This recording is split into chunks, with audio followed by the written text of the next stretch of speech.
রংপুরে হয়ে ফাইনাল খেলা নিয়ে অনিশ্চয়তা সৌম্য রিশাদ আফিফরা। ওয়েস্ট ইন্ডিজের গায়নায় বসেছে গ্লোবাল সুপার লিগ জিএসএল এর প্রথম আসর। 5টি দেশের 5টি ফ্র্যাঞ্চাইজি দল নিয়ে বসেছে এই টি-20 টুর্নামেন্ট, যেখানে বাংলাদেশকে প্রতিনিধিত্ব করছে রংপুর রাইডার্স। প্রথম আসরে অংশগ্রহণের সুযোগ পেয়ে দুর্দান্ত পারফর্ম করে ফাইনালে জায়গা করে নিয়েছে ফ্র্যাঞ্চাইজিটি, যেখানে প্রতিপক্ষ হিসাবে ফাইনালে থাকছে অস্ট্রেলিয়ার ভিক্টোরিয়া দল।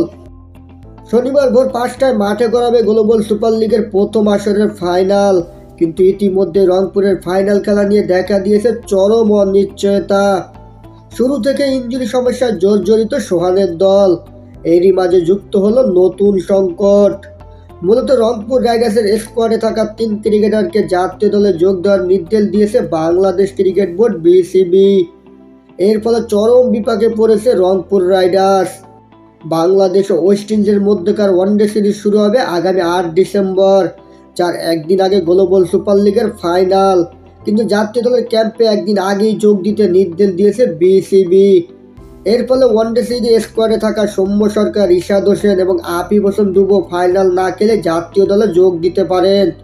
শনিবার ভোর 5টায় মাঠে গড়াবে গ্লোবাল সুপার লিগের ফাইনাল। অন্যদিকে বাংলাদেশ ও ওয়েস্ট ইন্ডিজের মধ্যকার প্রথম ওয়ানডে মাঠে গড়াবে 8 ডিসেম্বর রাত 8টায়, যেটি অনুষ্ঠিত হবে সেন্ট কিটসে।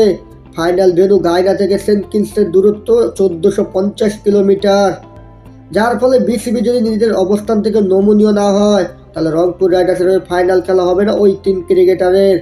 এছাড়া দলগুলোতে মহাবিভাগে পড়তে হবে ফ্র্যাঞ্চাইজিটির।